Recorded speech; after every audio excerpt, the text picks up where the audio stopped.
Let's make some old-timey Easter baskets that'll teach your kids life skills. Hello farm family, it is springtime, which means Easter is right around the corner. So today we're going to put together some wonderful Easter baskets. I'm going to show you a few ideas for what you can put together to teach your kids life skills this spring. Let's start with a cooking themed basket. So here you can go to a thrift store and get a nice casserole dish. Maybe you'll even find some vintage Pyrex while you're there, you never know. And that's what will be the base for the basket. That way it's an extra gift that they have an ability to use in their cooking adventures. You can get some fun utensils. I love these because they're wooden, they're gorgeous. You could also get measuring cups, measuring spoons, maybe a little apron or a little chef's hat, whatever you'd like to do there. And then our books that have some of the best vintage recipes from the 1800s and early 1900s are Alice in Wonderland, Snowdrop, Ash Maiden, and Mother Holle. So let's show you how I put this basket together. So this is a flour sack cloth. This is great for when you're making breads and need to cover a dish. So it's an extra gift in there that's a practical use. We've got just a thrifted little cooking dish here. We're just going to slide it down in there, bunch it on the sides. Then we will stick our books in here and kind of just splay them out like so. Slide these in right here on the side. And of course this is a fake flower, so it's got that stem in there that we don't want to see, so we just tuck it right in underneath the cloth. And there we have it. A nice cooking basket. And now we have our bee bundle. So this is a super fun basket. It goes really great with our book, The Queen Bee, which teaches all about bees and beekeeping. And also the Swiss Family Robinson number 8, The Salt Palace, also teaches about bees and beekeeping just a little bit. So let's assemble this basket. So what I have here is just a normal basket. We tied some burlap around the back. You could actually pin it and it'd be a little bit more tidy. Then we've got a natural beeswax candle making kit. They can just roll them right up around the wick. It works great. And a little candle holder. So we're going to slide that just in the back here, like so, and that will kind of make our base. Then we have a nice DIY face mask that you can make is using coconut oil and manuka honey, and you just mix it a little bit together, spread it on your face. Kiddos love that, and it smells good. It's not like one of those natural face masks like where you use egg yolk that works too, but it just smells a little funny. So that's a great one. So we're gonna put the coconut oil in the back of the basket so it has something to lean up against, and we're just gonna set the manuka honey aside because we're gonna use that in a second. So the next thing we're gonna do is we'll slide the books in right here, and we're going to add in some, I like the sugar and spice crochet yarn. It's 100% cotton, so you can use it for dishcloths.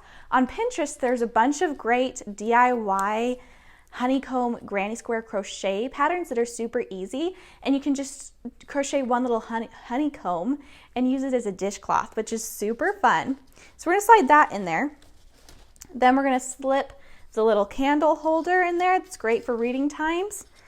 And the manuka honey right on top. We're gonna take some faux greenery and we'll just slide it right in the back. Sometimes it doesn't want to stay, but you kind of just want to wedge it in between that coconut oil. There it goes. And you've got a little sprig there. And there's your beekeeping basket. We have a homemaking basket. This is a gift for mama and the kiddos. You can make it as feminine or masculine as you like. Let's break down what's in this super cute basket. Okay, so we have our books on homemaking and housekeeping here. We've got The Beauty and the Beast, Ash Maiden, Snowdrop, and Mother Holle. You can look in the description for all these and it'll have lists to and links to the syllabi that talk about exactly what each of these books teach, but we've got cleaning schedule and Beauty and the Beast. We've got budget keeping. We've got how to make beds properly, and all of these are from vintage and historic instructions, which is super exciting. So then you have a nice, you can get a little dish soap carrier. I like this Farmhouse one. You're gonna stick a cleaning toothbrush in there just for the use of getting into all of those difficult nooks and crannies. This one has like 2 of them in there. They can slide the one they're using in there and leave the other one in the box, however they'd like to do it. A cleaning cloth, a sponge, and then this is a great cleaning kit apron for kids. It's really adjustable, and the dispenser, you can put like vinegar mixtures or whatever, things that are safe for kiddos to use, fits right into this pocket right here, and then you can put the cleaning cloth and the sponge and all of that into this little pocket. In fact, this whole thing will fit right down in here,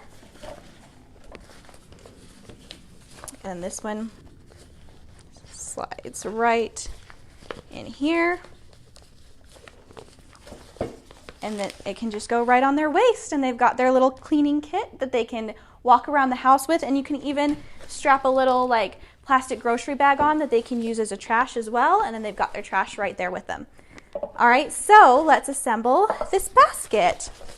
We're gonna just fold this up. It's not super aesthetic, but if you're going to be making it for like a little boy by chance and you don't want all the ruffles, then it works great, and you can kind of do a black and white industrial type thing there, like a toolkit style, but for cleaning, because it's an important skill for everybody to have. All right, then we're going to stick the homemaking books in here, add these, and slip that right in there. And then you can just fill all of these baskets. You can kind of just stuff with the little Easter candies and stuff right in between everything as filler. But there's a homemaking basket. All right, now on to baking. A nice set of maybe brown gloves makes this work great too for little boys. In fact, a lot of this equipment that I borrowed to make this basket with is from my brother's baking stash. And so we've got a lot of stainless steel. It's a great look. But the books here that we're recommending are The Little Red Hen and Mother Holle, which both teach bread baking. So you've got a good baking set here. Let's break it down. Okay, so what do we have here? We've got some oven mitts. You just slide those in right there. If you want, you can even turn this one to the front so you get that little scallop there. We've got a dough scraper. This comes in really handy.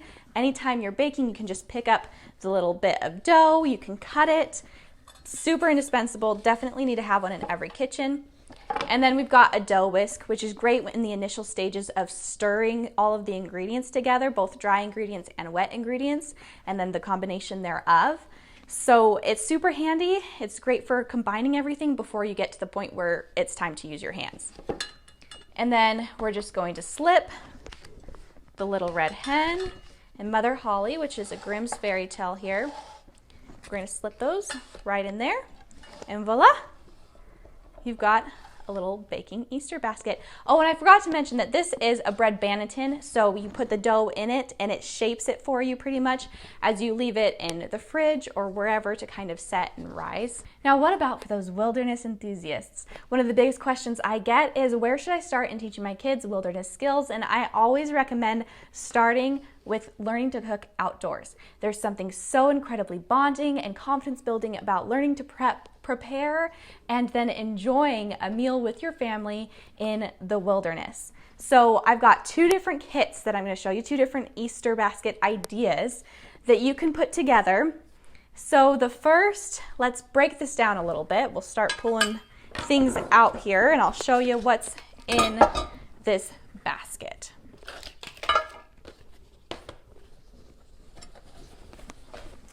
Now, I didn't want to get a whole bunch of black cast iron dust all over these white books, so I wrapped them in a flour sack cloth. You'll use this for baking. You'll use this even outdoors when you need to cover the food so it doesn't form a skin, and it gives it time to rise a little bit. So we've got nice small Dutch oven here. You're also going to want something to lift the lid off of the Dutch oven with. You can either use rubber cast iron here or get the hooks that will do it for you. We've got a trivet which goes into the cast iron like that, and it'll hold some of the food up off of the very bottom. There's a few different options for this, ones that aren't quite as tall, ones that are lower to the oven, that kind of thing. We've got a cast iron scrubber and then parchment cast iron liners, because when you're first starting out, it's going to be a little bit of a, what's the word? Learning curve. It's going to be a little bit of a learning curve when you're first starting out, so you're going to want cleanup to be as quick and easy as possible. So let's put this together. We're going to slide this up in here and put the little liners behind it. Then we're going to wrap these books here. There it goes. Slide them in. There they go, like so. Kind of just tuck around it. You can add in the trivet back here and the scrubber on the side, and you are good to go. Now, another option for this is if you want to be cooking over campfires. Now, all of those Swiss Family Robinson books have camping recipes in it from the 1800s and early 1920s. So they're authentic, they're super fun. So another option that you can throw some of the books in there with, just kind of like so, tuck them, is if you want to do campfire cooking specifically, this set that you can kind of put together is a great idea here. So let's break down what's in this one. Now, all of these different materials, you can find them at your local sporting goods stores. You can also, if your kiddo is one that you don't want to start out with cooking outdoors, there's tons of other survival equipment and things that you can fill instead. So I'm not going to bother taking this out just right now. But what this is it's a camp grill. It goes over the fire.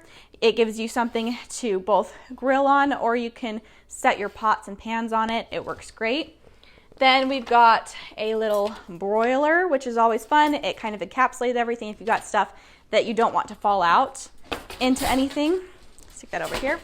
I put this is an old rice sack. You're going to want something that they can kind of put all this stuff in to carry it around in. So I put that in there, like so. And then we've got a small cast iron pan, a multi-tool. This is multi-tool.